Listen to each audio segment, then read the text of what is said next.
कोई भी नत्र स्फुरद पालाश 100% ऐसा नहीं है। इसमें क्या है, लाइव बैक्टीरियल कल्चर है। ये सुप्तावस्था में है, मतलब ये सोए हुए अभी है। जैसे ही आप बोतल खोलोगे, पानी में मिक्स करोगे या जमीन के अंदर दोगे, ये विद इन 48 आवर्स, मतलब 2 दिन के अंदर अंदर वो वापस से नींद उनकी खुलेगी और वापस से उनका कार्य शुरू हो जाएगा। अभी बायोफिट एन में अज़ोटोबैक्टर स्पीसीज है। अभी अज़ोटोबैक्टर क्या करता है, हवा में जो नाइट्रोजन है उसका फिक्सेशन करने का काम करता है। बायोफिट पी में पोटैश मोबिलाइजिंग बैक्टीरिया है और बायोफिट के में बायोफिट पी में फॉस्फोरस मोबिलाइजिंग बैक्टीरिया है और बायोफिट के में पोटैश मोबिलाइजिंग बैक्टीरिया। अभी पी और के में जो पीएसपी और केएसबी के बैक्टीरिया है वो क्या करते हैं, जमीन के अंदर जो अवेलेबल नॉन अवेलेबल फॉर्म में, मतलब सैचुरेटेड फॉर्म में जो फॉस्फोरस है, पोटैश है, उसका विघटन करने का काम करते हैं। मतलब उनका जीवन का कार्यकाल यही रहता है कि जब तक फॉस्फोरस और पोटैश विघटन नहीं होता तब तक उनको खाना नहीं मिलता जमीन के अंदर। तो वैसे विघटन जैसे ही होता है, वो विघटन करने के बाद उनका पेट भर जाता है, लेकिन वो विघटन होने के बाद जो मॉलिक्यूल्स बनते हैं फॉस्फोरस और पोटैश के, वो आपकी फसल को आसानी से नेचुरल रूप से अवेलेबल हो सकते हैं। मतलब बायोफिट एनपीके का इस्तेमाल अगर हम करते हैं तो नैसर्गिक रूप से आप आपके फसल को नत्र स्फुरद और पालाश ये अवेलेबल करके दे रहे हो, उपलब्ध करके दे रहे हो। अभी ये प्रोडक्ट, इसमें रिवैम्प हमने क्या किया है, डेवलप क्या, अपग्रेडेशन क्या किया है। अभी ये नया वाला जो एनपीके, ये जो द्रावण सॉल्यूशन है, ये हाईली इफेक्टिव है। मतलब इसका कार्य करने की क्षमता हमने बढ़ाई है और इसका फॉर्मूला है, वो फॉर्मूला हमने अपग्रेड किया है। पहले का जो बायोफिट एनपीके था उसमें काउंट फॉर्मेशन यूनिट 1 ml में 10⁸ था, लेकिन अभी के इसमें 8 ml में 10⁻12 है। मतलब ये क्या है, मतलब 1 ml में 10⁸ क्या है और 1 ml में 10⁻12 क्या है। मतलब 1 ml में कितने बैक्टीरिया तैयार हो सकते हैं, 10 के ऊपर आप 8 जीरो लगाओ, उतने बैक्टीरिया तैयार हो सकते हैं। लेकिन अभी का जो एनपीके है वो अगर 1 ml आप लेते हो तो उसमें कितने बैक्टीरिया तैयार हो सकते हैं, 10 के ऊपर आपको 12 जीरो लगाने पड़ेंगे, उतने बैक्टीरिया तैयार हो सकते हैं, बराबर। मतलब ये हायर डोज, हायर कॉन्सेंट्रेशन बढ़ाने के कारण आपके जमीन के अंदर ज्यादा से ज्यादा माइक्रोबियल काउंट, जीवाणु की संख्या बढ़ने वाली है और उसके फायदे हमें मिलने वाले हैं। इसमें हाईली पोटेंट स्टेबलाइजर भी ऐड किया है। मतलब जैसे कि हमारा बायोफिट एनपीके का अगर देखा जाए, उसका शेल्फ लाइफ 1 साल का रहता है, 12 महीने का रहता है। पहले महीने में अगर जो उसका काउंट फॉर्मेशन यूनिट है उतना ही कंसंट्रेशन आपको लास्ट महीने तक मिलेगा, वो कम नहीं होगा। क्यों नहीं होगा, उसमें हमने पोटेंट स्टेबलाइजर ऐड की है, वो स्टेबलाइजर की वजह से वो मेंटेन रहता है, वो कम नहीं होता।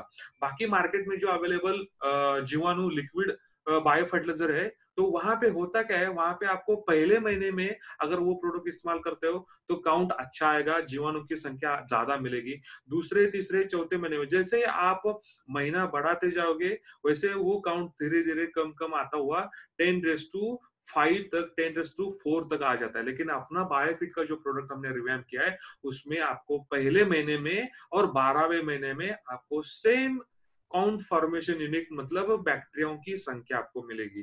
तो ये हमने इसमें रिवैम्प किया है, मतलब मार्केट का और यहाँ अपने बायोफिट एनपीके का कंपैरिजन आप यहाँ पे कर सकते हो। साथ ही साथ इसमें हाईली सोल्यूबलाइजिंग ऑर्गेनिज्म इसमें हमने इस्तेमाल किया है। जैसे कि हम बोलते हैं स्टेन, जो स्टेन हमने इस्तेमाल किया है, ये सुपीरियर क्वालिटी का बहुत ही उच्च दर्जा का स्टेन हमने यूज किया। जैसे कि स्टेन मतलब अपने मातृभाषा में अगर मैं बोलना चाहूँ तो जैसे दूध का दही बनाना है तो हम क्या करते हैं, 1 लीटर दूध का दही बनाने के लिए 1 चम्मच दही लगता है, बराबर।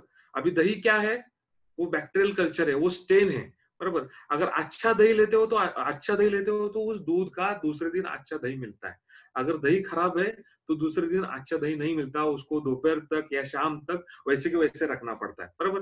मतलब बैक्टीरिया मल्टीप्लाई होने के लिए उसको समय देना पड़ता है। लेकिन यहाँ पे हमने बायोफिट एनपीके में जो बैक्टीरिया, जो माइक्रो ऑर्गेनिज्म यूज किए, वो हाईली सोल्यूबलाइज है, उसका जो स्टेन है, उसका जो दर्जा है, बहुत ही बेहतरीन दर्जे के हमने यहाँ पे बैक्टीरिया हमने कल्चर यूज किया है।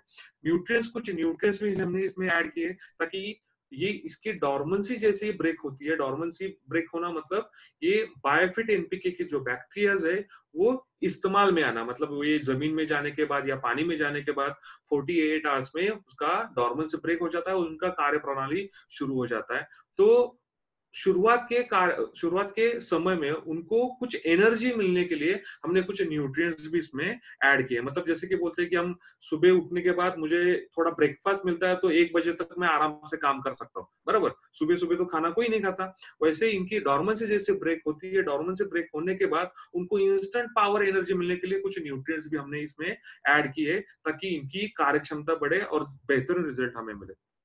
अभी बायोफिट एनपीके का इस्तेमाल करने के बाद फायदे क्या-क्या होंगे? आपकी फसल को नेचुरल रूप से, नैसर्गिक रूप से नत्र, स्फुरद, पालाश ये उपलब्ध होगा। साथ ही साथ जमीन का जो उपजाऊ क्षमता है, सॉइल फर्टिलिटी है, वो बढ़ाने में मदद होगी। साथ ही साथ आप अगर केमिकल फर्टिलाइजर इस्तेमाल कर रहे हो, तो वहाँ पे आप केमिकल फर्टिलाइजर का डोज़ कम कर सकते हो। वहाँ पे किसानों का खर्चा जो है, वो खर्चा कम हो सकता है। अभी केमिकल फर्टिलाइजर कितने कम करने हैं? आप अगर पहले साल इस्तेमाल कर रहे हो तो 30% ही कम करने हैं। अगर पहले साल ही आपने 100% कम किए तो आपकी जमीन रिस्पॉन्स नहीं देगी, बराबर? जैसे कि आज मुझे मतलब पिछले 30 साल से अगर चाय पीने की आदत है तो चाय पीने की आदत मैं कल से बंद नहीं कर सकता। धीरे धीरे मुझे थोड़ा क्वांटिटी कम करना पड़ेगा, थोड़ा नंबर ऑफ टाइम्स कम करना पड़ेगा। उसके बाद 2-4 महीने के बाद मैं 100% कम कर सकता हूँ। वैसे ही आपके जमीन को जो आदत लगी है वो अचानक से आप बंद नहीं कर सकते। आप अगर पहले साल बायोफिट एनपीके इस्तेमाल कर रहे हो, हर फसल के लिए, हर सीजन के लिए इस्तेमाल कर रहे हो, तो पहले साल 30% कम करो, दूसरे साल 40% कम करो, तीसरे साल 50% कम करो, चौथे साल आप 60% कम करो और 5वें साल आप 70% तक आप केमिकल फर्टिलाइजर का डोज आप कम कर सकते हो। जैसे ही आप पहले साल धीरे-धीरे डोज कम करते जाओगे, किसानों का प्रॉफिटेबिलिटी बढ़ेगा क्योंकि आज की तारीख में देखा जाए तो गवर्नमेंट ने जैसे सब्सिडी निकाल दी है, तो केमिकल फर्टिलाइजर की जो कीमत है वो आराम से 1500-1600 तक जाके पहुंची है। तो वहां पे बहुत ज्यादा खर्चा होता है और केमिकल फर्टिलाइजर का ज्यादा इस्तेमाल करने के बाद आपकी जमीन भी खराब हो जाती है। मतलब यहाँ पे खर्चा भी कम कर रहे हैं और साथ ही साथ हम ऑर्गेनिक फार्मिंग भी प्रमोट कर रहे हैं। मतलब जैसे कि आज की तारीख में आज जो आप जमीन कस रहे हो, जमीन में खेती कर रहे हो, वो जमीन आपके दादा परदादा या आपके पिताजी ने आपको दी है। वैसे ही आपको ये जमीन आपके नेक्स्ट जनरेशन मतलब आपके बेटे को, आपके पोते को वैसे की वैसे रखनी है, तो हमें ये ऑर्गेनिक फार्मिंग की तरफ जाना पड़ेगा। हमें थोड़ा ये बायोफिट एनपीके लिक्विड बायोफर्टिलाइजर है, ये इस्तेमाल हमें करना जरूरी है। मतलब इसका अगर देखा जाए ट्रेडिशनल फर्टिलाइजर, केमिकल फर्टिलाइजर का और इसका अगर देखा जाए कॉस्ट इफेक्टिव भी बहुत ज्यादा है। मतलब कोई किसान अगर 100% ऑर्गेनिक फार्मिंग करना चाहता है या कोई किसान बोलेगा कि बायोफिट एनपीके की जगह मैं कंपोस्ट खाद या गोबर का खाद मैं इस्तेमाल करता हूँ या वर्मी कंपोस्ट मतलब जो केंचुए रहते हैं उनका खाद मैं इस्तेमाल करता हूँ, लेकिन उसका कॉस्ट इफेक्टिव और इसका कॉस्टिंग निकाला जाए तो बायोफिट एनपीके ये लिक्विड बायोफर्टिलाइजर बहुत ही कॉस्ट इफेक्टिव है। मतलब आज के तारीख में 1 टन आप गोबर का खाद अगर आपके जमीन में डालते हो तो उसमें से बहुत कम मात्रा में नत्र, स्फुरद, पालाश आपकी जमीन को मिलती है। लेकिन आप वहीं पे 1 टन गोबर खाद की जगह आप एक सेट अपना 1-1 लीटर वाला एनपीके आप अगर इस्तेमाल करते हो आपके जमीन में तो ज्यादा मात्रा में आपके फसल को नत्र, स्फुरद, पालाश मिलेगी और ये बैक्टीरियाज ये मल्टीप्लिकेशन इनका होता रहेगा। मतलब ये 100% डेड या 100% मृत कभी नहीं होगी। जैसे मनुष्य का चलता आ रहा है, मतलब जैसे अपनी लोक संख्या बढ़ती है वैसे थोड़ा कम भी होती है, वैसे इनका भी ये मल्टीप्लिकेशन चालू ही रहता है और ये बहुत ज्यादा मात्रा में माइक्रो ऑर्गेनिज्म का काउंट आपके जमीन में बढ़ता है और सॉइल फर्टिलिटी इंक्रीज होती है। अभी बायोफिट एनपीके इस्तेमाल कैसे करना है? सॉइल एप्लीकेशन करने के लिए प्रोडक्ट बनाया है। मतलब आप अगर छिड़काव कर रहे हो तो छिड़काव करने के बाद सूरज के रोशनी पे ये ऐसे खुले पड़ जाएंगे और ये बैक्टीरिया मृत हो जाएंगे, बराबर? तो ये सॉइल एप्लीकेशन अगर आप करते हो मतलब आपके फसल के जड़ों के नजदीक या जमीन के अंदर करते हो तो ये अच्छे से काम करेंगे और इसका हमें आउटपुट मिल सकता है। तो आप ड्रिप इरिगेशन के माध्यम से या ड्रेंचिंग के माध्यम से या फ्लड इरिगेशन मतलब जो हम अपना ट्रेडिशनल पारंपरिक रूप से जो पानी छोड़ते थे खेत में, तो उस माध्यम से आप ये बायोफिट एनपीके का इस्तेमाल कर सकते हो। अभी बायोफिट एनपीके जिस समय आप इस्तेमाल कर रहे हो, आप अगर आपके खेत में केमिकल फर्टिलाइजर भी डाल रहे हो तो दोनों में कम से कम 4 से 5 दिन का इंटरवल रहना जरूरी है। दोनों अगर एक साथ डालोगे तो केमिकल केमिकल हार्मफुल होने के कारण वो केमिकल अपने बायोफिट एनपीके के जीवाणु को मार सकता है, बराबर? इसलिए कम से कम 4 से 5 दिन का इंटरवल रहना बहुत जरूरी है।